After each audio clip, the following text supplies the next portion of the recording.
Qu'est-ce que c'est que le péché? Voyez-vous, le Seigneur nous dit dans Jean chapitre 16 au verset 8, « Quand l'Esprit viendra, il fera comprendre aux hommes qu'ils ne savent pas ce que c'est que le péché, la justice et le jugement. » Vraiment, il y a ce mystère du péché.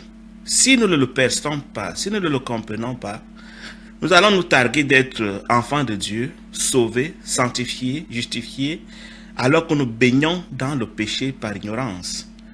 Et la compréhension étant progressive, à mesure que la clarté se fait dans mon esprit, je m'empresse de partager la compréhension que je reçois avec toi, en espérant que ton esprit va l'approuver.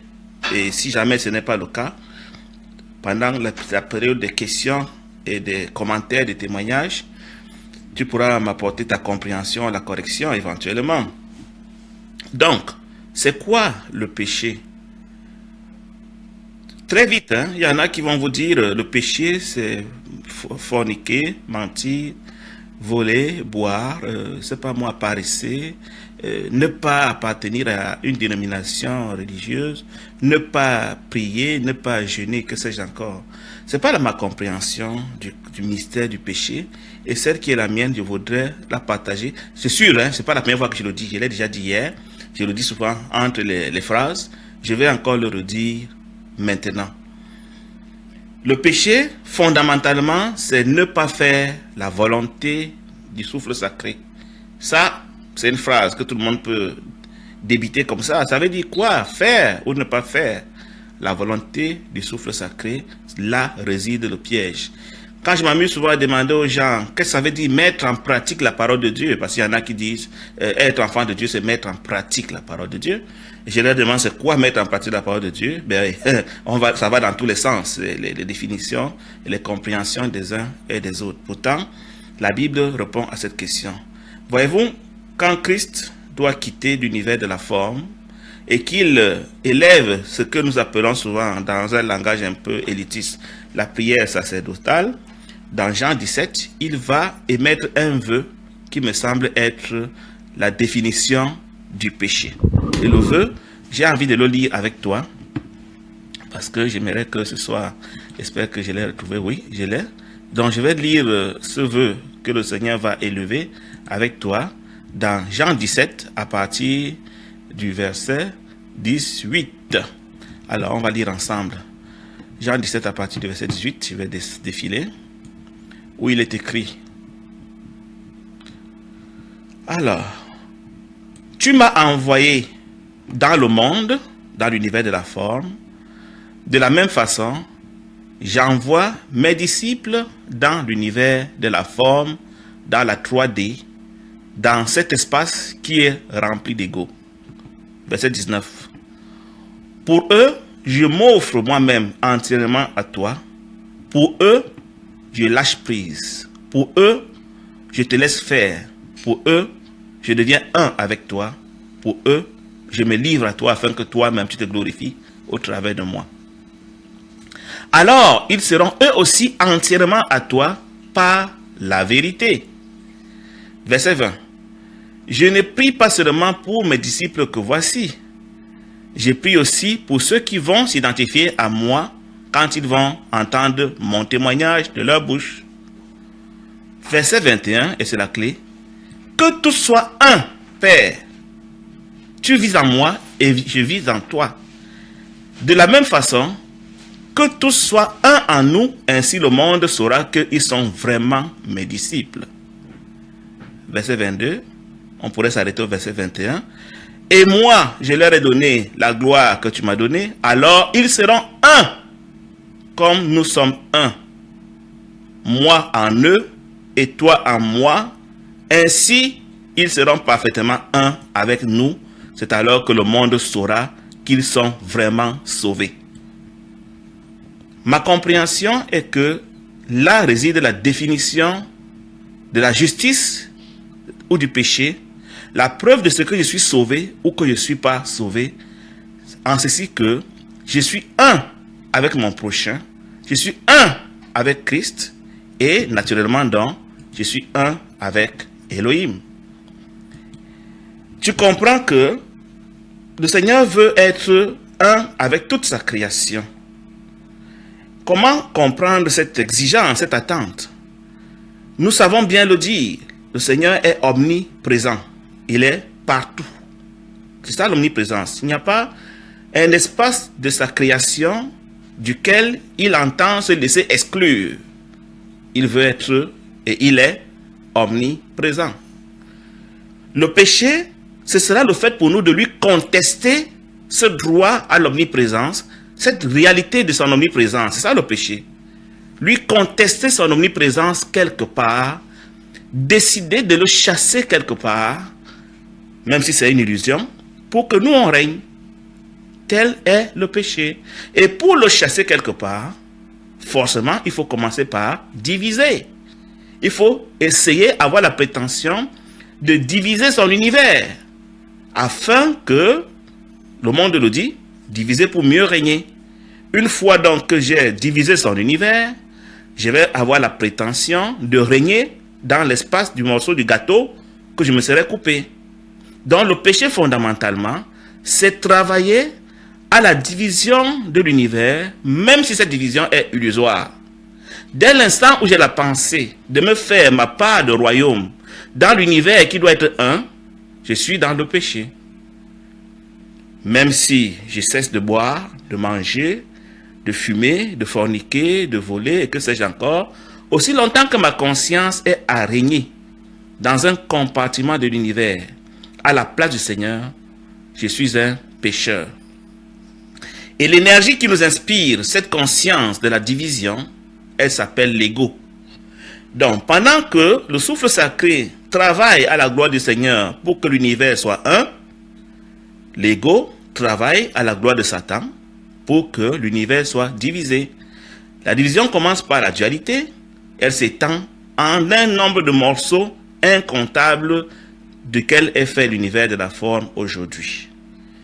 Donc, chaque fois que je vais travailler à me particulariser, à me singulariser, à me rendre différent, à me rendre important, à me rendre séparé des autres, peu m'importe la beauté de mes prières, peu m'importe le nom de ma dénomination, peu m'importe les miracles que j'accomplis, peu m'importe que je parle même de l'évangile et de la Bible, ou je ne sais pas moi de quoi, sur des vidéos comme celle-ci, je suis un serviteur de la division, je suis un serviteur du péché. Donc le Seigneur veut que tous nous soyons un, que nous soyons tous des frères.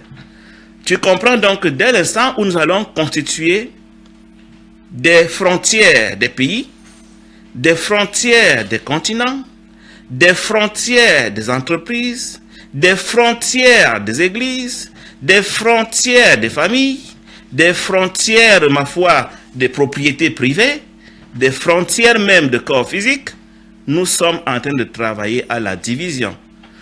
Tout acte qui contribue à me séparer de mon prochain est un acte d'inspiration égoïque, est un acte diabolique, est un acte d'opposition à la volonté du Seigneur, c'est cela le péché. Donc, pendant donc que nous sommes tous dans cette conscience de la division et de la séparation, nous allons nous fabriquer la morale, nous allons nous fabriquer la loi de Moïse, nous allons nous fabriquer des codes de comportement, nous allons nous fabriquer des codes religieux, et nous allons nous conformer à ces codes et dire, je ne mange plus ceci, je ne bois plus cela, je ne fais plus ceci, j'appartiens à machin, je parle comme ceci, je mange comme cela. Alors, les gens témoignent de moi que je suis vraiment un enfant de Dieu. C'est terrible. Donc le Seigneur dit, c'est quand le souffle sacré viendra qu'il va nous enseigner ce que c'est que le péché. Le péché, c'est le fait pour moi de travailler à la division de l'univers. C'est le fait pour moi de contester le plan du Seigneur qui est que tout soit un en Christ, comme Christ est un avec son Père. Et tôt ou tard, cela va s'accomplir avec ceux qui auront consenti à lâcher prise. Voyez-vous, lâcher prise, obéir, c'est dire au Seigneur, je m'interdis dorénavant de te contester ta présence dans un espace de ton univers. Je ne veux plus gouverner moi-même. Je ne veux plus gouverner mon prochain. Je ne veux plus gouverner ma ville. Je ne veux plus gouverner mon pays. Je ne veux plus gouverner le continent. Je ne veux plus gouverner le monde à ta place, Seigneur. C'est ça, lâcher prise. Vous comprenez pourquoi Satan et l'Antéchrist ont pour projet de venir gouverner le monde pour dire au Seigneur, gouverne ton ciel, nous, on va gouverner dans la 3D, dans l'univers de la forme. C'est pour ça qu'il est appelé le fils de la rébellion, c'est pour ça qu'il est appelé l'homme du péché, l'homme qui conteste au Seigneur le droit de gouverner l'univers de la forme avec ceux qui ont sa conscience, qui sont dans la conscience de la division. Chaque fois que je vais poser un acte qui participe à me séparer de mon prochain, peu m'importe son témoignage, peu m'importe sa méchanceté apparente, si je travaille à ce que les hommes soient divisés, à ce que les hommes soient séparés, je suis un fils du diable qui s'ignore, peu m'importe ma dénomination religieuse, peu m'importe que j'ai donné tout mon argent aux pauvres, peu m'importe que j'ai déplacé des montagnes par mes prières, peu m'importe tous les miracles que j'ai faits, peu m'importe tout le témoignage que les gens ont de moi, si je n'ai pas la conscience de la parfaite unité de la création sous la gouvernance de Christ seul, je suis un fils de la rébellion, je suis un fils de la contestation, je suis un pécheur, je suis un fils du diable, je suis un démon qui s'ignore, je suis un mort qui s'ignore, je ne pourrai pas être un avec Elohim quand je quitterai l'univers de la forme, je serai séparé de lui éternellement. C'est pour ça que quand Christ vient dans le monde, il vient pour nous enseigner ce mystère, pour nous dire, mes frères, seul l'amour peut vous donner d'être un. C'est quand on vous verra amour, c'est quand on vous verra un, qu'on saura que vous êtes vraiment les enfants d'Elohim. On ne les reconnaîtra pas au dernier jour, on ne les reconnaîtra pas quand on va mourir, on les reconnaîtra à ceci que dans ce monde, ici et maintenant, ils travaillent à être un, et ils ont en aversion la séparation, la division. Nos codes de comportement, nos codes moraux, nos lois de Moïse, nos codes religieux, c'est de la foutaise fabriquée par les hommes pour nous amener dans le décor, pour nous maintenir dans la perdition, pour que nous soyons dans l'attente de l'enfer, sans le savoir, en croyant que la religion nous sauve, la spiritualité nous sauve, les loges nous sauvent, les sectes nous sauvent, les comportements nous sauvent, la morale nous sauve. Il n'en est rien. Tous les autres péchés peuvent être pardonnés par le Seigneur. Mais lui contester le droit de régner dans un compartiment de l'univers, c'est terrible. Ce que Satan a voulu faire, il a été confiné en enfer. Et c'est ce que beaucoup des hommes aujourd'hui cherchent à faire.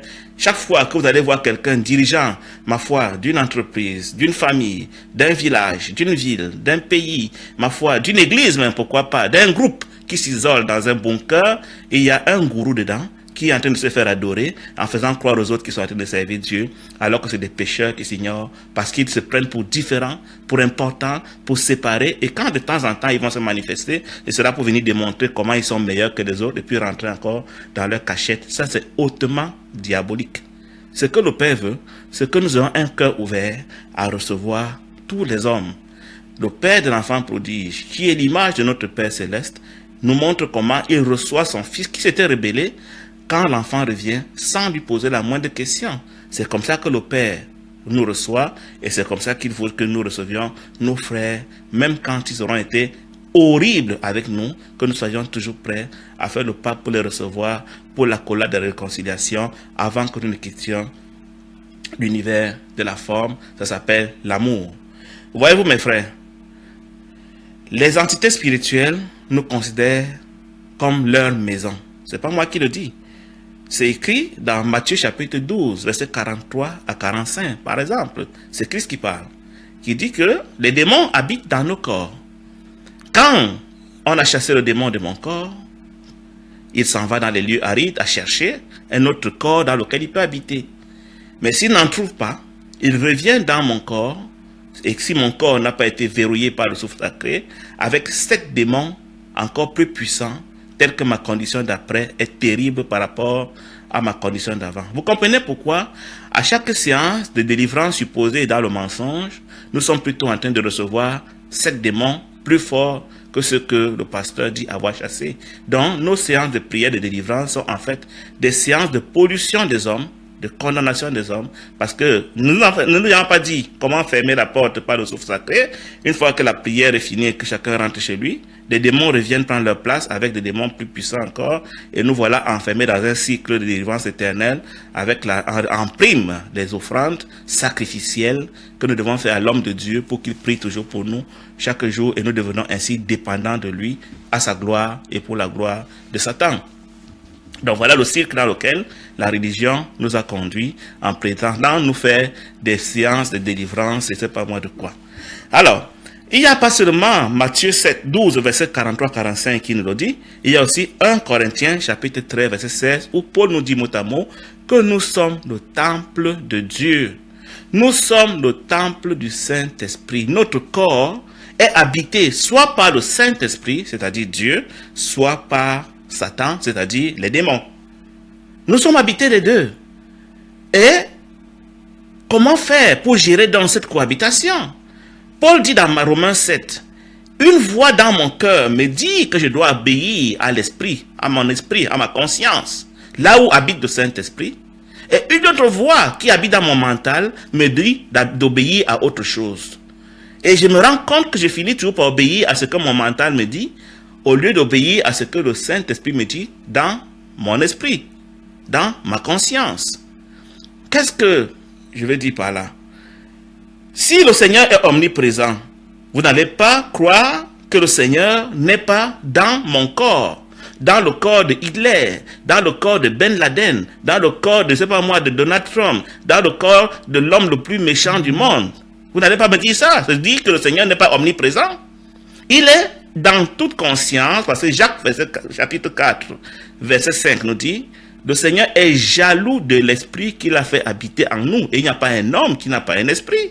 Maintenant, l'esprit a une composante que j'appelle la conscience, le matériau qui constitue l'esprit, qui est donc le témoignage du Seigneur en tout homme, qui s'appelle la conscience. C'est pour ça qu'il nous dira dans Romains chapitre 2, verset 12 à 14, que même des païens, quand ils se culpabilisent et justifient de temps en temps, ils sont en train de démontrer que leur conscience est leur Dieu. Ils sont en train de dire que dans leur conscience, ils entendent la voix du Saint-Esprit, même s'ils ne savent pas le nommer.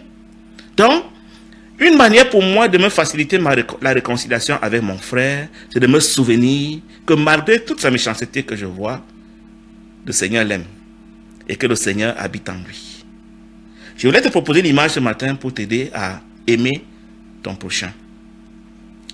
Donc, étant donné le fondement qui est celui de dire que les hommes sont les maisons du Saint-Esprit et aussi l'habitation des démons, il faut le dire. Notre témoignage nous le montre, notre quotidien nous montre que les deux forces agissent en nous, surtout quand on prétend qu'on est enfant de Dieu, alors que nous-mêmes on voit ce qui se passe dans notre vie chaque jour. Je vais donc te représenter un peu moi, ou tout homme, pour être neutre, tout homme comme une maison.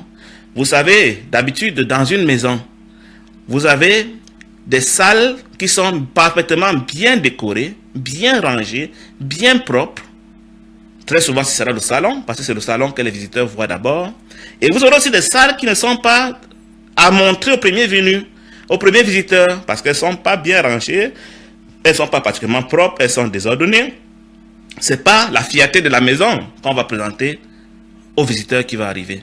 Je te propose de dire que la salle qui est bien rangée, bien ordonnée, propre, parfumée, c'est la salle qui est habitée du Saint-Esprit, c'est notre conscience. Et la salle qui est désordonnée, qui est mal rangée, qui est sans dessus-dessous, sera très souvent la chambre des enfants. Ce n'est pas la salle qu'on va montrer au premier visiteur. Je vais te proposer qu'on l'appelle la salle qui est habitée par l'ego. Maintenant que le Seigneur veut absolument habiter en moi en tant que sa création, tu crois que si le Seigneur vient habiter en moi, il va accepter d'habiter dans quelle salle? Il va habiter la salle qui est remplie du Saint-Esprit, c'est-à-dire ma conscience. Et est-ce que le Seigneur voudra absolument aller fouiller dans ma maison pour voir s'il n'y a pas un petit recoin où il y a la saleté? Ce n'est pas son intérêt. La collaboration avec moi, son amour pour moi va se limiter à rester dans la salle que je lui aurais accordée, la salle où je le reçois, et il ne va pas fouiller dans mes valises, dans mes sous-lits, dans mes sous-armoires pour voir s'il y a un peu de saleté dans ma maison, histoire de me culpabiliser. C'est en cela que le Seigneur, à me voir, va considérer que je suis son fils, Parce que la salle où je l'ai installée est conforme à Christ.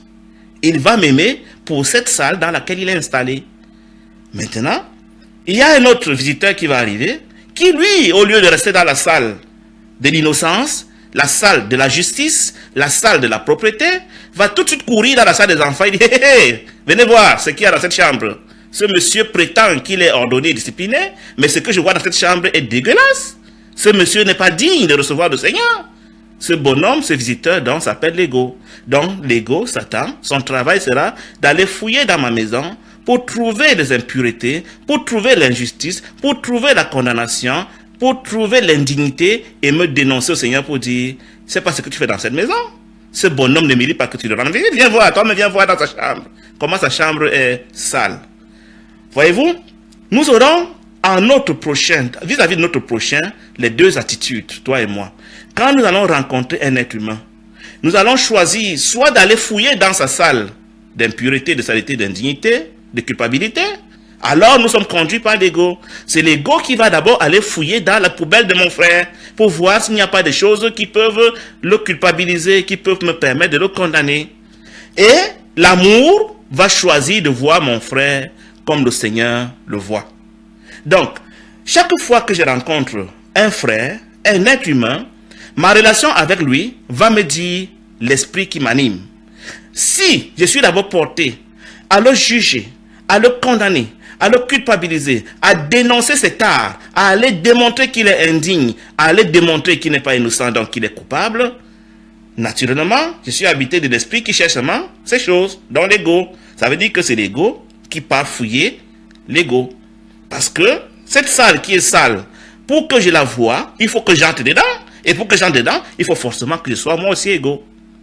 Et si je suis plutôt amour, si je suis plutôt rempli du souffle sacré, quand je vais rencontrer mon frère, je vais le voir comme le Seigneur le voit. C'est-à-dire, je vais me contenter de rester dans la salle propre dans laquelle il m'a installé, sans chercher à gâter mon cœur, à fouiller dans ses poubelles, dans ses chambres, sous ses matelas pour savoir s'il n'y a pas un peu de saleté là-bas pour le dénoncer. Je vais le voir comme le Seigneur le voit.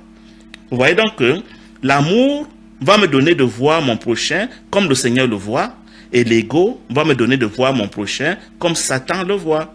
Pendant que le Seigneur veut me montrer son innocence, et que nous avons tous dans notre conscience, Satan, lui, va être porté à me montrer son indignité et sa culpabilité. C'est pour ça que Satan, son travail, c'est de juger, c'est de condamner, c'est culpabiliser, c'est dénoncer, c'est aller fouiller dans mes poubelles pour venir dire au Seigneur, Guy ne mérite pas d'être ton enfant parce que... Pourquoi il fait ça? Parce qu'il sait que si le Seigneur me rejette, mais c'est lui qui va me récupérer. C'est pour ça qu'il nous inspire la culpabilité. C'est pour ça qu'il nous inspire le jugement. C'est pour ça qu'il nous inspire l'exclusion. Parce que dès l'instant où tu as vu mes impuretés, il faut faire fort pour continuer à m'aimer. Il faut faire fort. Tu vas dire, mais un tel bonhomme ne mérite pas de marcher avec moi. Tel que j'ai vu là, c'est pas possible que je marche avec lui.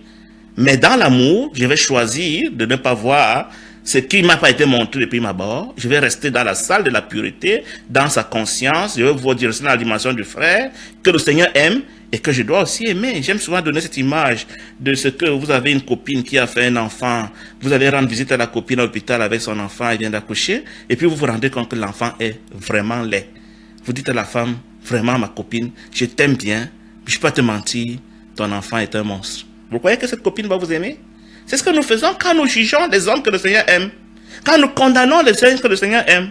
Donc, nous ne serons sauvés, nous ne pourrons dire que nous sommes devenus amour, que quand nous n'aurons plus jamais la force de juger un seul homme, de condamner un seul homme, de travailler à la séparation, à la division de l'univers, d'isoler un certain compartiment de l'univers pour qu'il soit gouverné par l'ego, par les ténèbres. C'est cela faire l'œuvre du diable quand nous prévenons le Seigneur d'être le roi des rois, le Seigneur des seigneurs. C'est pour ça que dans le Notre Père, il est écrit que ta volonté soit faite sur toute la terre.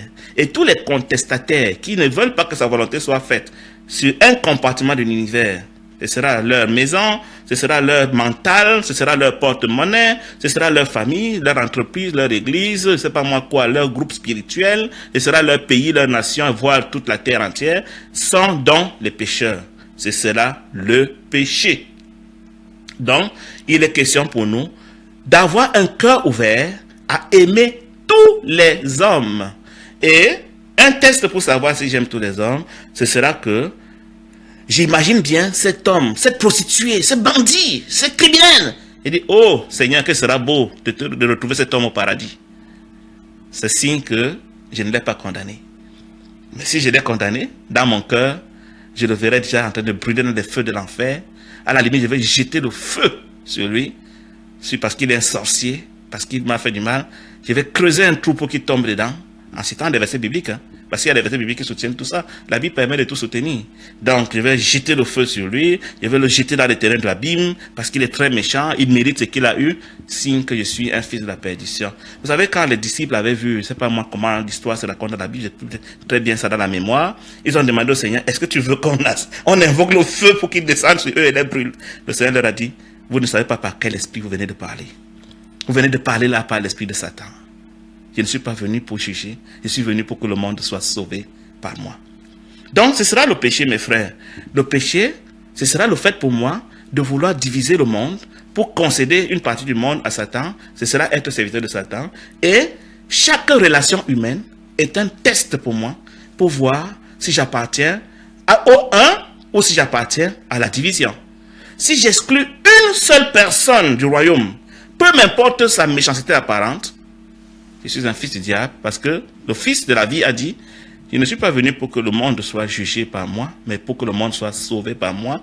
Or, le fils de l'ego, lui, dit, je suis venu pour juger le monde, pour dénoncer le monde, pour révéler au Seigneur combien le monde est indigne, afin qu'il s'en éloigne et que moi, je reste gouverner le monde. Voilà la définition du péché que je voulais te rappeler ce matin. Je crois que ce n'est pas la première fois, mais ça m'est monté à cœur d'insister là-dessus, afin que nul n'ignore et que nous cessions d'être enfants de Dieu au nom de je ne mange plus de trucs, je ne fais plus ci, je vais à l'église, je prie, je jeûne, machin, aussi longtemps que je suis dans la division.